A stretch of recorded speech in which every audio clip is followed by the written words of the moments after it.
Do you ever feel like your mind goes deeper than the conversation around you? Like something is being discussed, and you're already a few layers below it. And at some point, someone tells you, "You're overthinking this. You're making it too complicated. Just keep it simple." You hear it at work. You hear it from friends. Sometimes even from people close to you who think they're helping. And after a while, you start wondering if they're right. If this tendency you have is actually a problem. But here's what's often missed. This way of thinking, when it's used properly, leads to three things: clearer thinking, better decisions, and a level of independence that most people never really develop. Not because you think more, but because you stay with things longer than others do. You probably recognize how this works in practice. A simple question doesn't stay simple in your head. Someone says something casually, and you start wondering what's behind it. Not just what they said, but why they said it, what led to it, what it implies. Even small decisions can open up multiple paths. You don't just think, "Should I do this or not?" You think, "What happens if I do? What happens if I don't? What are the longer-term consequences? What pattern does this fit into?" And this happens quickly. Not in a slow, deliberate way. More like your mind naturally expands the question. So while others move on, you're still there. Not stuck, just going further. And this creates a gap, because externally, you're in the same conversation. But internally, you're somewhere else. Following threads that don't get spoken, connecting things that don't get connected. So from the outside, it looks like you're complicating things. But from your perspective, you're just not stopping where others stop. This is why it gets labeled as overthinking.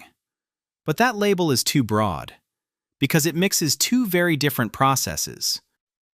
Overthinking is repetitive. You go in circles, same thoughts, same angles, no progression. It often feels heavy. There's tension. You're trying to resolve something, but you're not getting anywhere. Deep thinking is different. It moves. You start somewhere, and you go further. You test ideas. You connect them. You refine them. Even if it takes time, there's a sense of direction. One keeps you stuck. The other builds understanding. And if you've been told you think too much, it's often because people are seeing the surface, without seeing the structure underneath. If you tend to think deeply, you'll notice patterns. You question things that others accept quickly. Not to challenge them, just because you want to understand them properly. At work, this can show up in a specific way. You're given a task, and instead of just executing it, you start asking, "What's the real objective here? Is this the best way to do it? What are the side effects of this approach?" Sometimes that's appreciated. Sometimes it's not. Because not every environment values depth. Some environments value speed, execution, moving on. So your way of thinking can feel slightly out of place. The same thing happens in conversations. Someone shares an opinion, and instead of just agreeing or disagreeing, you start exploring it. What does that depend on? In which situations would that not be true? What assumptions are behind this? But most conversations are not built for that level of depth. So again, you adapt, you simplify, or you stay quiet.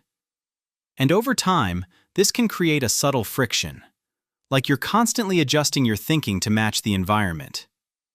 But here's where the benefit starts to show. Because you don't stop at the first answer, you develop clarity. Most people form opinions quickly, based on partial information, and then they reinforce them. You take longer, but you explore more angles. You see contradictions. You test ideas before settling on them. So when you arrive somewhere, it's not just a reaction. It's something you've examined. That makes your thinking more stable, less reactive, less influenced by the moment. There's also something that builds over time. You start seeing patterns. Not just isolated events, but recurring structures. The same types of behaviors showing up in different people. The same mistakes repeating in different contexts. At first, it's vague. You just have a sense that something feels familiar. But over time, it becomes clearer, more precise. And this leads to better decisions, because you're not just reacting to what's happening now. You're recognizing something you've already seen before. You start noticing early signals, small details that others might overlook. So your decisions are less impulsive, more grounded. Not perfect, but less random. There's also a third effect, which is more subtle: independence. If you think deeply, you rely less on external opinions, not because you reject them, but because you've already examined things yourself. You don't need immediate agreement to feel confident. You don't need consensus to move forward. So when you form a view, it feels like yours, not something you picked up. And that changes your relationship to everything around you. You're less pulled by trends, less influenced by quick reactions, less dependent on what everyone else seems to think. Now, there are trade-offs. Thinking deeply takes time. It takes energy. It can slow you down. In fast environments, this can feel like a disadvantage. While others decide quickly, you're still exploring. And if you're not careful, it can turn into loops. You revisit the same question again and again. You look for certainty where there isn't any. You try to resolve something that doesn't need that level of analysis.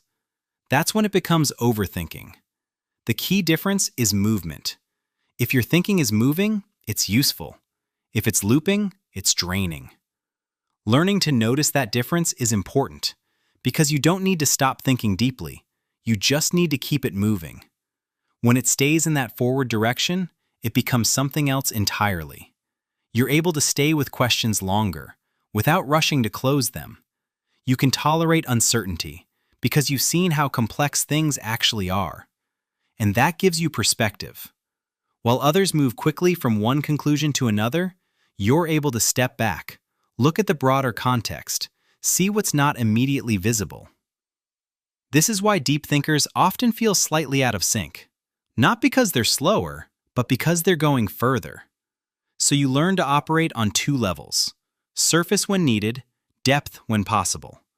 Externally, it might look simple, but internally, there's a lot more happening. And over time, this compounds. You don't just accumulate information, you build understanding, layer by layer, connection by connection. Which is why, when you do speak, it tends to carry more weight. Not because you speak more, but because you've already done the work before saying it. So if you've been told that you think too much, it might be worth reframing that. It's not necessarily something to suppress, it's something to direct. Because if you keep it moving instead of letting it loop, it becomes one of the most useful tools you can have. Clearer thinking, better decisions, and a kind of independence that doesn't rely on anyone else. That's what comes out of it.